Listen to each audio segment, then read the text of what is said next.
Well, the reason the good news coming on the line. Our programs cover the skinny budget, so to speak, or the big, beautiful budget. Also significant cuts to programs, including the second aid. So he's also proposing the elimination of community development block grants, our grant funded programs, including ROS and PHA's the efficiency program. Yeah, it's the big beautiful budget. There is a mass exodus currently of primarily out of Washington headquarters. Some folks have been around for a very long time. But the organization has seen retirement or early retirement of 5 staff in the Boston office.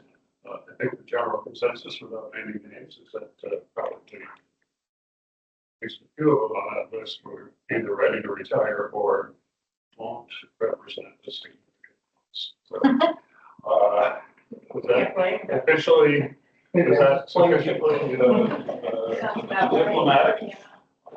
So we just await to hear, word, but there's very little chance that the skinny budget or the big beautiful budget is going to get through Congress unscathed.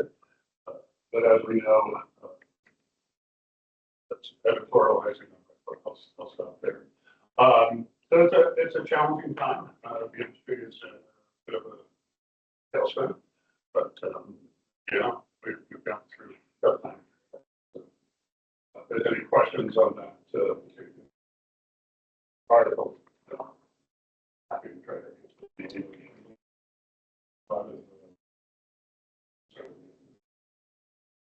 So I'll move on to my CEO report. I've not yet heard from well, let me start by saying your boss, Jesse Butterfield, is our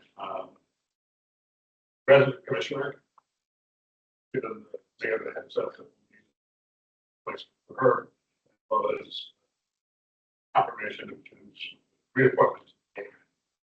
Hopefully that will happen sooner rather than later. Just an update on the Human Rights Commission investigation regarding the defendant. It's public knowledge, Karen Scott.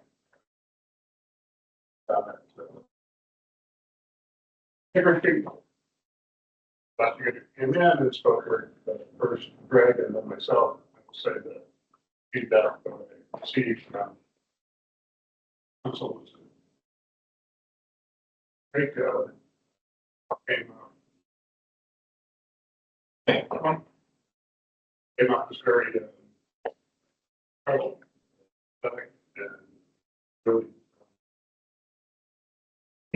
weekend to try to accommodate her. We did issue yet another unit offer, and she just refused. So it'll be interesting to see what the Human Rights Commission comes up with. We had a very productive strategic planning session last week with the SASH leaders from around the state. As it's there, it is also involves funding the original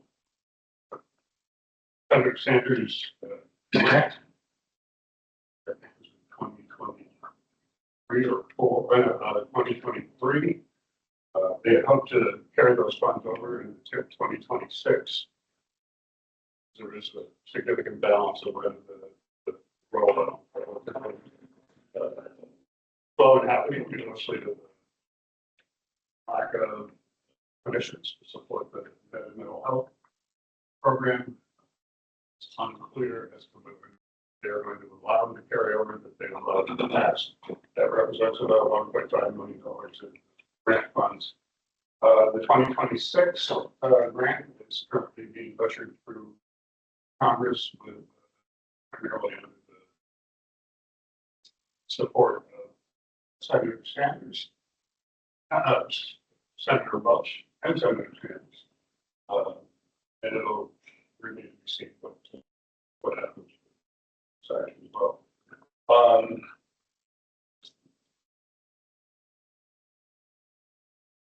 I can't recall if we covered this last month or not, but I put it on the agenda. The RHA sponsored rabies clinics. Maybe I'll. Did we talk about that? Yeah, I think I did. Okay, so we'll. There are some housekeeping changes that have been made to the Section 8 administrative plan. None of them represent substantive changes, so we're not going to get more forward at this point for approval. We just know that there are some grammatical corrections and references to particular notices. Got anything else on that?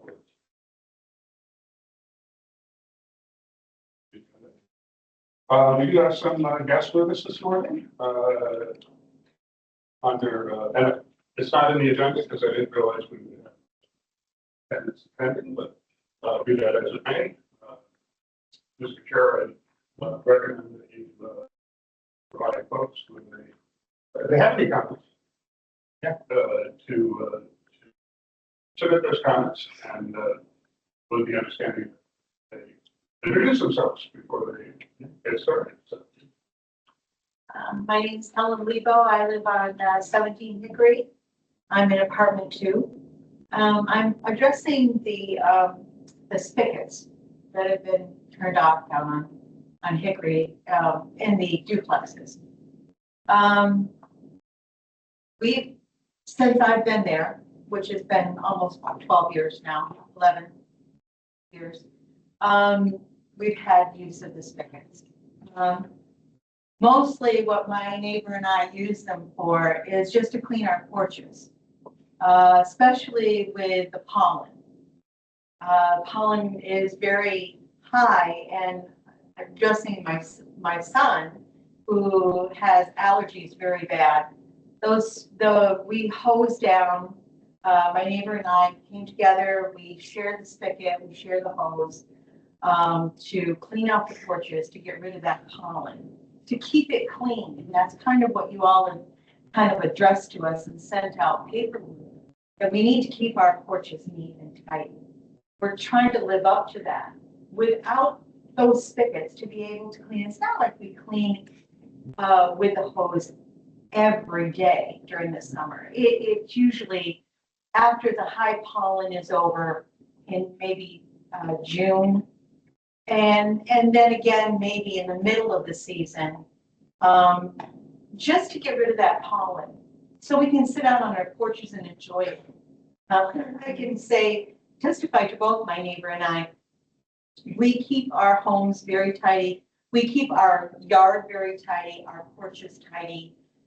Even the stuff on our porches is broken. And our trash bins. I mean, I have pictures of what it looks like right now without even the thought of being able to use the hose to clean it. It is 8 inches thick. It's disgusting.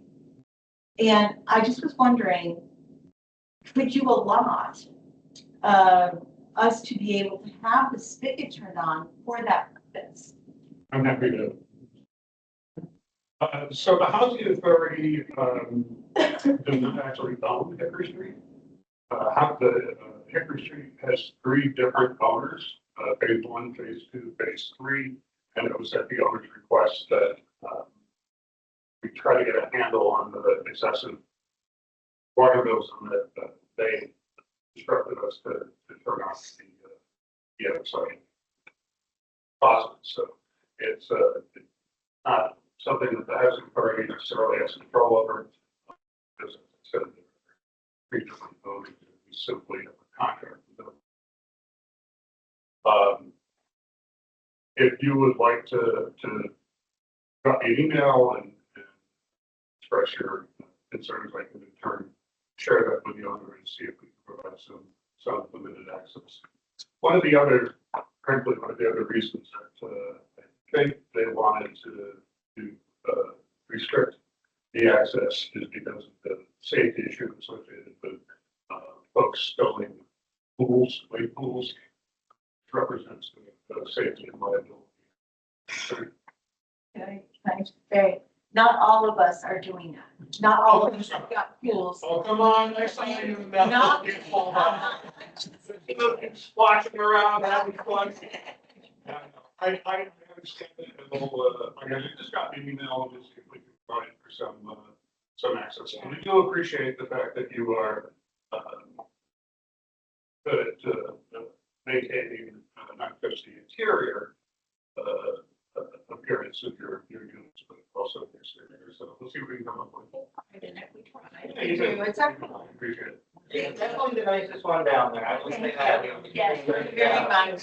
Thank you. That makes us feel very much from like debris on the porches of other duplexes. I mean, I'm sure I send newsletters every Yeah. time they come out, but. Yeah.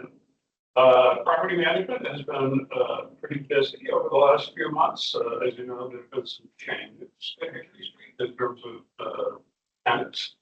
And that has been, Tell me the binder you give them. yeah, that's been all consuming, but, now when spring is here, we'll do something not just for Hickory, but all our sites, because it tends to, particularly, I don't say particularly, but, yeah, but the porches are oftentimes used for storage, which is, I know. Oh, could you identify yourself? Marlies Washburn. Washburn. Marlies, Marlies, Washburn. Yeah. 17 Hickory Okay. apartment one. Sorry. And you, sir? I don't have any particular questions. And your My name is Michael Waugh. Michael Walk, Waugh, W-A-U-G-H. W-A-U-G-H, Michael. Yep. Are you a tenant? No, I'm not. Founder of a public benefit technology company called Variant Solutions that's looking to develop products and services that ease tenant landlord relations. And so I'm just interested in terms of the conversations going on here and for those that are falling outside of those that Section 8 housing and you are able to assist.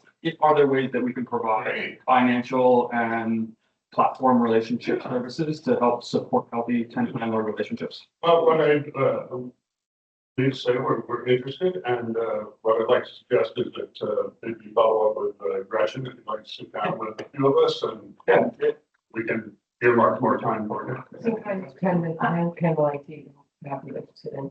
Exactly. Yes. How is the water billed out? Is it metered and billed out as metered, or is it payment in lieu of taxes? Yeah. Payment in lieu of taxes is a process by which we pay property taxes. Water and all utilities are completely separate from that. It's it's billed up. I believe it's is it metered by building, not by so it's metered by building. I see here it's water, City of Rutland, PILOT. It's under the water. So I'm assuming it's paid in lieu of tax. That's, I think it's all line. It's a separate bill. Yeah, and that particular budget does not represent Hickory Street, because again, that's just for the Sheldon houses. Okay. The other thing I'd like to ask is our rails, the wooden rails that are on our porches, they're molding.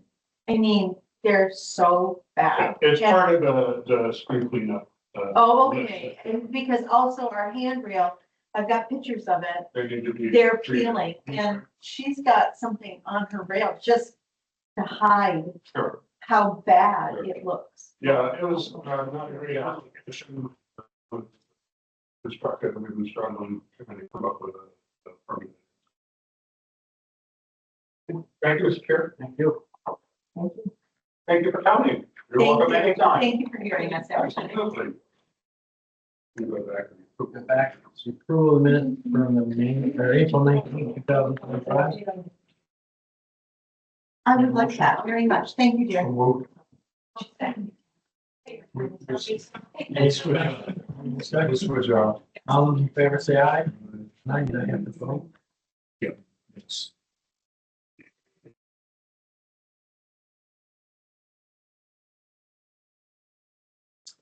You open to the consent agenda? Discussion? All those in favor say aye. Aye. Motion passes. Moving on to section 2, report and discussion items, finance.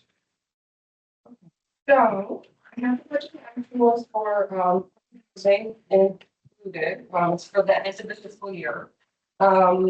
There wasn't much change with regards to what I've been reporting on before. We have, we ended the year, and this is before we put in any of the, depreciation or anything into the budget. We did have the, antenna income that, came in over budget, due to the back pay that we had received from Verizon Wireless. We also had, our stash and Ross grants were over budget because of the way that they come in quarterly. And our cap income, reported in as over budget because we requested that front load and we had, prematurely gone through the short process to make sure that we weren't going to be in a situation this year. With the preemptively, sorry, that's the word that I was looking for. So our revenue is reporting as over budget, but it will be, it will kind of, it came in over because of the way that it was paid out, basically. Payroll and benefits came in under budget.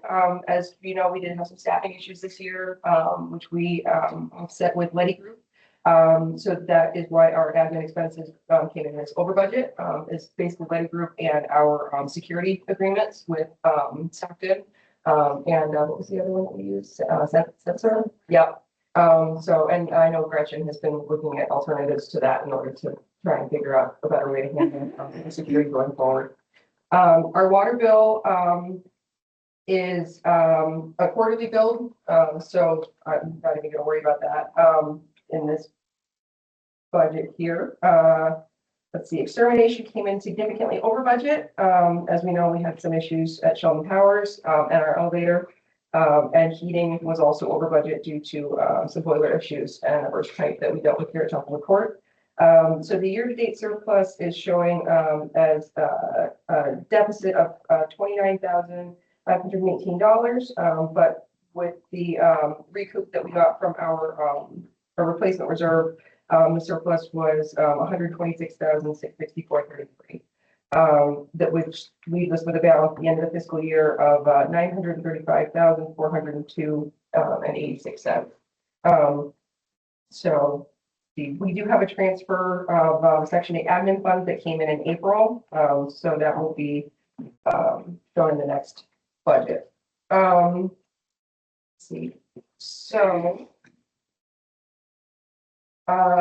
next on my list is the Hickory Street financial performance. So I know we haven't gone over Hickory Street recently, just to give you all an idea. With RCH1, we have been very, very diligent lately with making sure that we are very careful with what we're paying out. Our operating fund is pretty low. We have been in a better situation in April. So we're hoping that moving forward, it's going to look a lot nicer. But one of our major problems has been with the heating system maintenance. We had to replace a boiler. We've had a lot of issues with maintenance on the boiler systems in general. So plumbing and heating and materials basically to keep the boilers running has been running high. For Hickory 2, Hickory 2 doesn't have anything significant. I know that we did go through an LED conversion down at Hickory to try and help with our electrical bills. So we did pull that out of our replacement reserve to cover. But Hickory 2 is in pretty good shape, and Hickory 3 is also in pretty good shape. That is being our newest property. Doesn't really have many maintenance. I don't know if there's any question. Pretty straight at all. I have a question on the extermination. Did we spend like $15,000 last month? Well, so this is the end of the fiscal year. So this is everything combined. So do you have a total for the whole year? So the budget variance that I have for March, this is the end of the fiscal year. So this is everything completely total for for the fiscal year. So our total overage for the fiscal year is what I'm reporting on. And what is the, And what's it, who is the, I'm sorry. right, Who's asking what the total extermination cost was for fiscal year ending 3/31? That would be in the budget to actual, so give me 1 second. So it looks like our extermination costs for the entire year, were 32,355. We have only budgeted 10,815, which is why we're looking at it being forward. What are the, I'm sure we can provide you the breakdown, Jim, but one of the things that we did was that we implemented ongoing preventative maintenance shelter because the outbreaks were so significant and so frequent that we now have Vermont Pest Control coming in to do regular inspections and preventative treatments and all. Gretchen, would you like to tackle that in terms of, did I articulate that correctly in terms of what they're doing? Inspections and preventative treatments? Yeah. And we implemented that in an attempt to get a handle on this. We will reassess it on an ongoing basis because 34,000 is unacceptable. Does the $34,000 include the quarterly box? No. Oh, that's pretty good. Yeah. Yeah, but that, I know. I'm fully aware of it. Yeah. Thank God I didn't. You all set? That's my financials. And then just a quick side note, we did complete 80% of our staff were able to attend the sexual harassment, sexual and workplace harassment training that we had last Monday. We have about 4 staff people that I have to catch up with because they have various reasons. But it was pretty successful. It was about a 2-hour-long training. We went over a lot. So I think it went over very, very well. And I don't know if anybody else wants to comment on it, but I think it was. I would just say that Krista did a good job of putting that together. We also were greatly assisted by the HAI group on the training program that we belong to. I think they did a really good job addressing the topic. And we do this, we try to do this on an annual basis, not because we have a problem, but because we want to make sure we don't have any problems. And it's also, I don't know, It's not a legal requirement. it's not a legal requirement in Vermont, but it is in many states. Yeah. Occupancy. Good morning, everybody. So since our last board meeting on April 29th, we've got 4 units, 2 at Sheldon Towers and 1 at Temple. We are additionally in the process of leasing out 3 more vacant units at Hickory Street, 1 in each of the 3 phases. I believe that makes 16 or 17 since our last board meeting that we leased up. So it's been a busy couple months of vacancies and lease ups and all of that. So I want to give compliments to our maintenance staff and Gretchen as well. It was no easy task for them to turn that many units over, and that's a big part of why some of these spring cleaning projects are kind of a little slower this year than normal because we do have so many turnovers today. Right now, we do have, I don't know if anybody noticed there on the wait list count here, we do have 136 families on the Sheldon Towers wait list, 179 on the Templewood Court wait list. Hickory Street Apartments, there's 176 on the 1-bedroom wait list, 64 on the 2-bedroom, 18 on the 3-bedroom, and 5 on the 4-bedroom wait list. Bridge Housing, we do have 57 people that have applied for that program. 9 Tremont Street, which is the brown building at the end of the driveway here. That's 68 people who have applied for that. Lincoln Place, 142. Our Section 8 Housing Choice Voucher Program, there's currently 175 people on that wait list, which that wait list is currently closed at this time.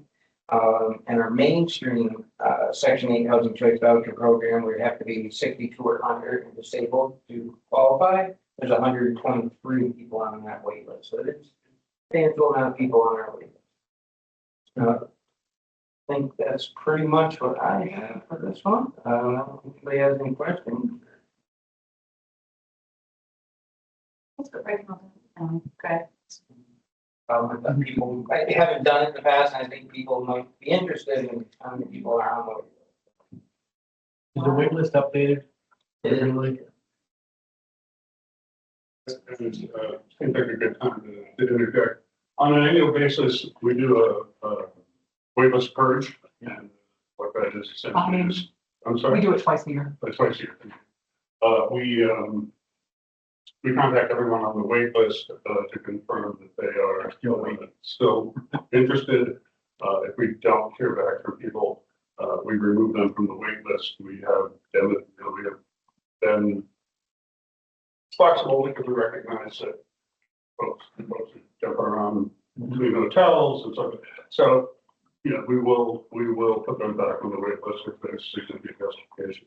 But that wait list purge is coming up probably in the next month or so. The next wait list purge. Okay. Try to keep that as accurate and as up to date as possible because we're going to have a good list to work out with. Mhm. Property management. So, Kevin and Greg had reported, I was pretty busy with unit turnovers and evictions this month, so not too much got done outside of that. We did hold a rabies clinic, and then I got 2 of the 4 problem tenants actually physically out of the unit, and now we're just working on for it. And I'm currently working with 1 on the landlord relief program, and we have another pending eviction to go to court next month. The maintenance guys were able to do 51 work orders outside of their unit turnover. That was done as well. We did upwards of over 6 unit turnovers in that short period of time, so everybody was pretty busy. The maintenance guys seem to have it down to a little less than 11 days for a unit turnover. One of them obviously is going to take a little bit longer because we've been in there forever. We finally got her out of there, so. Oh, not surprisingly, I want to comment on this as well. We sort of, I don't want to say brush over, but we just sort of look at the data and move on. But I want to stop and reflect on a couple of things.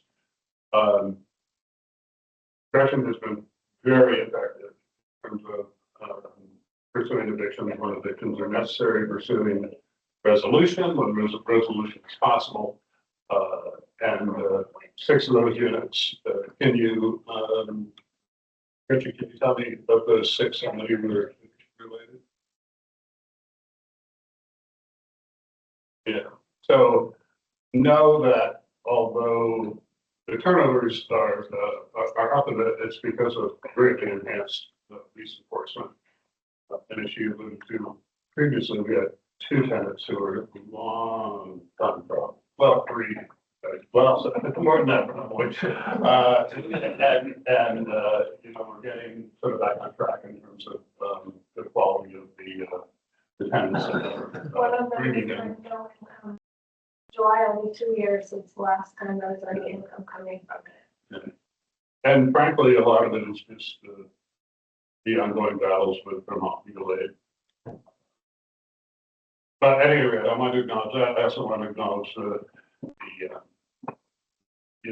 when we made the change to the organizational structure that resulted in Greg taking over occupancy, Gretchen property management, and now Carolyn resident services, and Heather in section 8. We have greatly reduced our turnover time for units, as Gretchen mentioned.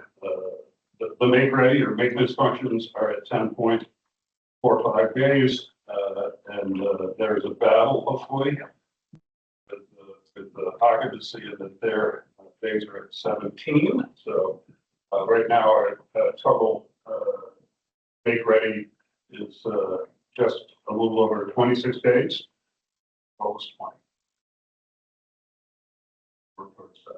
Because obviously, when I say this, we kind of over time, empty units, empty pockets. like I mentioned, those numbers there are accurate, absolutely, those will start coming down to this, there's just been quite a few resubs I did retreat, which is a different process, so we have to send out a pre-approval packet to Spectrum. Takes a minimum of 4 days to get that back, if there's anything that needs to be corrected with the packet, that's additional time. If it slows the process down, if there's. Actually, a strategic approach to use.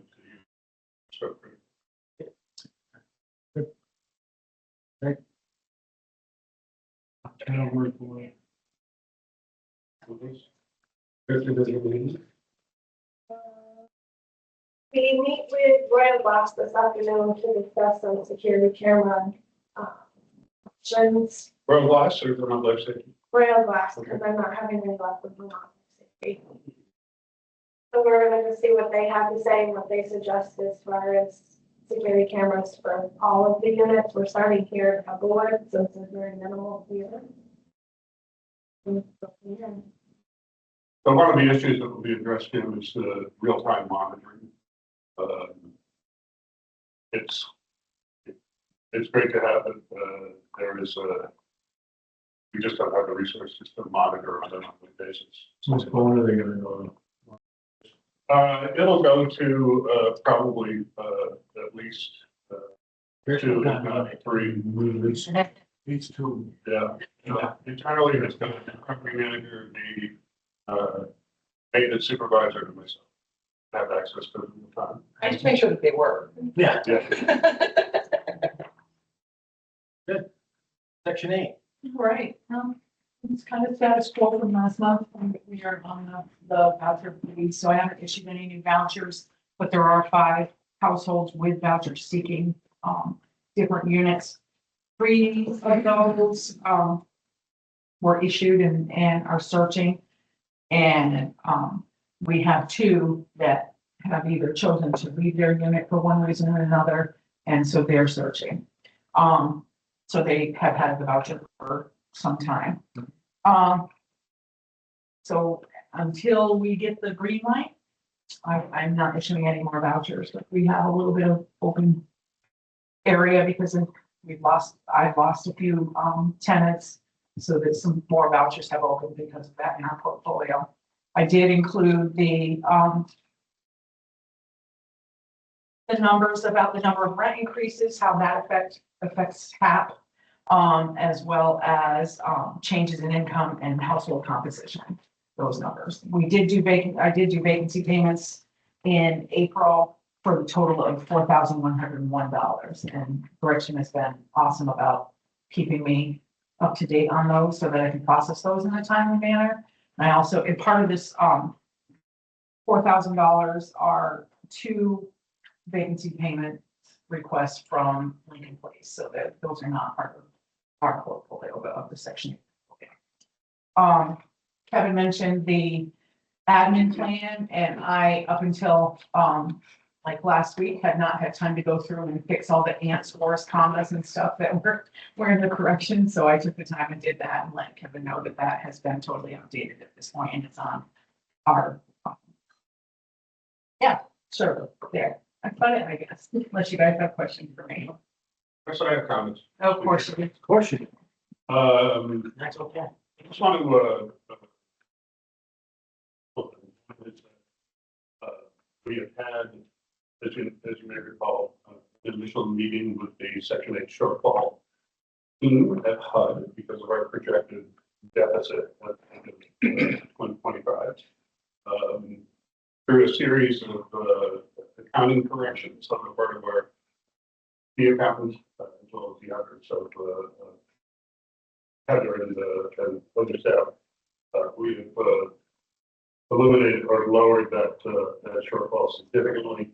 It's a bit of it's always a challenge because I won't get into the way Section 8 is funded, but it is very much retroactive, and we need to continue to monitor our vacancies in terms of vacancies or unused Section 8 vouchers, so as to ensure that we're not only maximizing the number of people we serve, but we're also maximizing our administrative to serving those families. You'll hear about this probably next month, but I just want to provide an initial report that I submitted the questionnaire for the Section 8 Management Assessment Program, CMAP. And based on the numbers that Heather has generated, it would appear that we'll be a high performer again for the fiscal year ending 3/31/25. Because the way it's shaped, the way it's sugaring off at this point is that we will achieve the 100 out of 100. So thank you, Heather.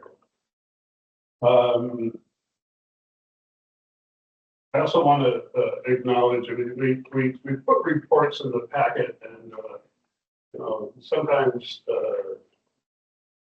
but I just want to make sure of the significance of some of those reports that you're receiving and what they represent.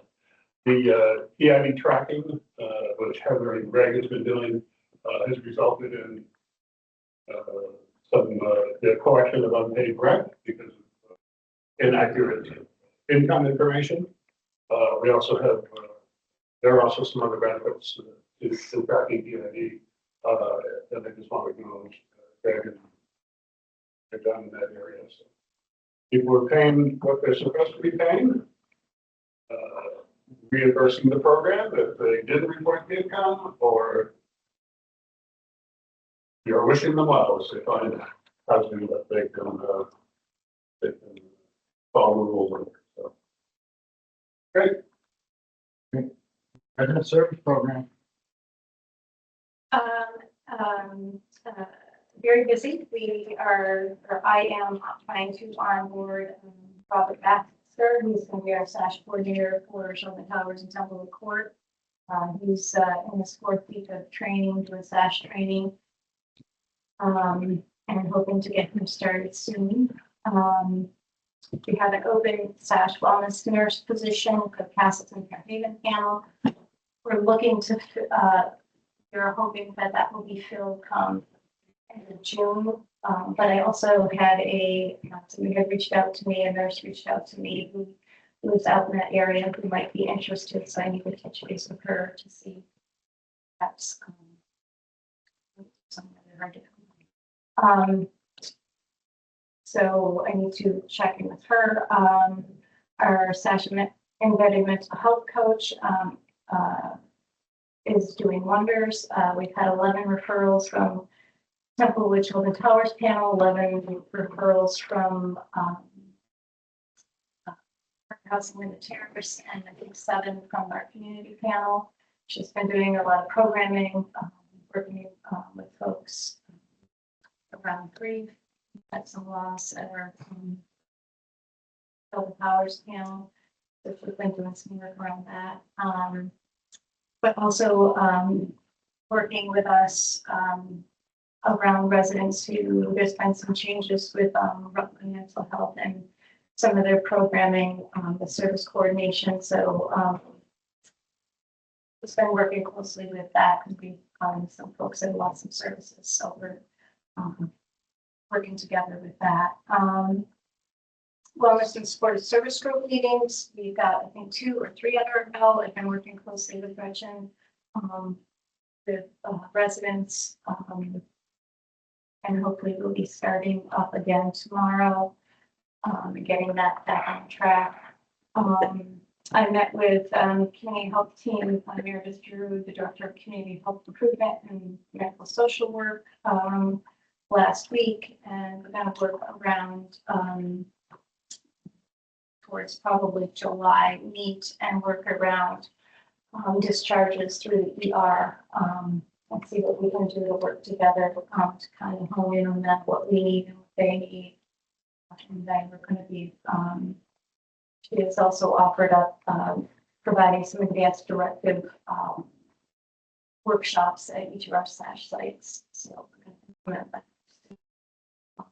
We had some years back, we had that on the regular schedule, but I think since 2020, I think it was sort of just fallen off as with other things.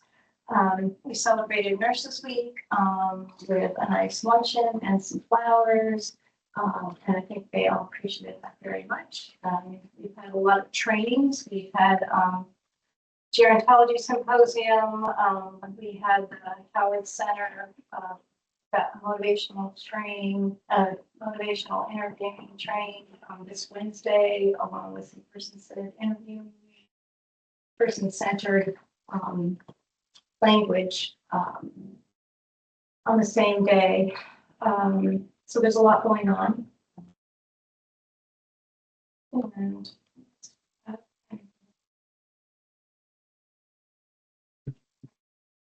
Yes, I have more.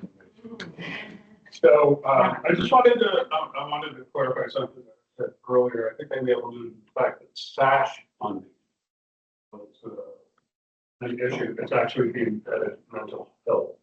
But, that's a funding that, Pittsburgh Corporation may not be able to carry over the balance from 2024 into 2025. That's 1.5 million. And it is, in fact, Senators Welch and Sanders who are pursuing the funding for the environmental health program. SASH funding is fine right now.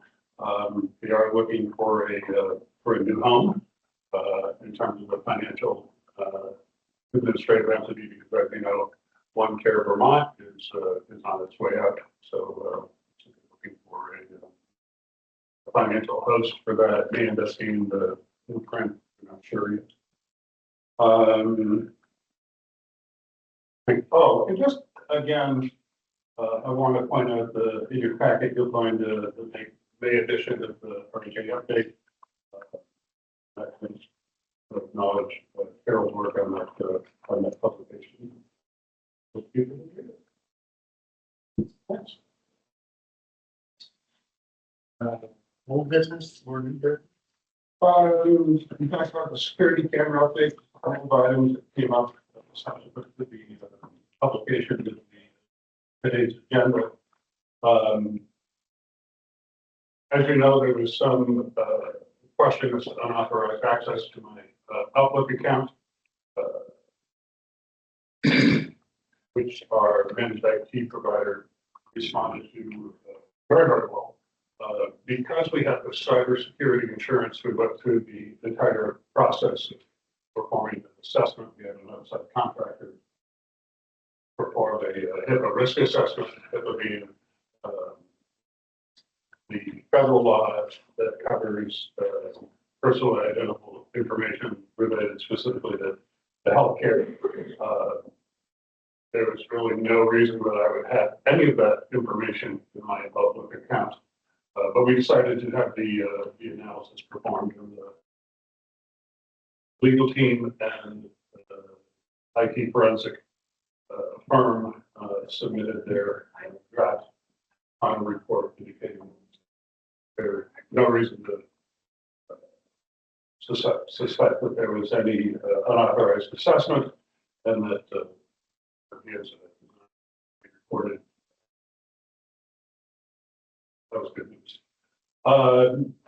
Couple report electrical. I think I mentioned last time that the stumbling block as it relates to the heat pumps that we were hoping to install as part of this upgrade. There are no American-made heat pumps that fit the spec, or really there are no American-made heat pumps. Period. So we're working with HUD to just confirm that we will be compliant under the Buy America, Build America Act. And it's been a little bit of a struggle in the name changes in the names of the websites, resulting in inability to find anything that they say is posted there. So we're gonna confirm that the independent cost estimate is nearly completed. And I think what we're going to do in the interest of caution is have a two-phase approach so that we can get the infrastructure stuff, preparation for the heat pump installation, get the infrastructure stuff done as quickly as possible, because as you know, the practice of there being no executive involvement in congressionally delegated spending is almost a thing of the past right now. So we don't want those $650,000 clawbacks with money used as quickly as possible. And finally, just a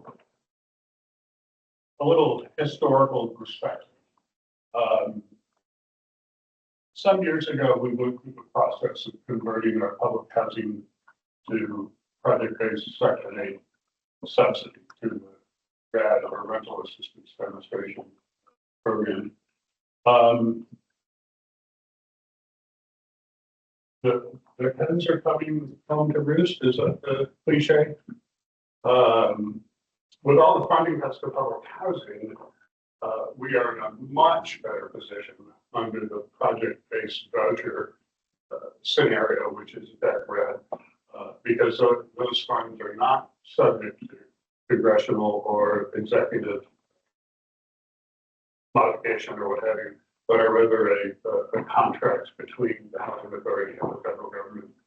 Yeah, I'm not sure that even contracts are necessarily the high priority for this administration. And yes, I'll stop editorializing, but we are in a much better position having done part of the public housing program at this point. So we have the automatic renewals by 20 years. 20 years or 5 years. We negotiated 20 years. 20 years. Some do 5. No, we did 20. Yeah, Thank 2 more goodness. years. And that, Mr. Chair, one other thing, we've, just to give you a heads up, we have tried to nurse the, secure access, system at Sheldon Towers, over the years. It's the original equipment that was installed back in the 70s, and I think it's frankly time that we just bite the bullet and replace the system. So we don't have a sense as to what this cost yet, but we'll do a request for estimates and ask a little wider than that. In terms of securing a provider.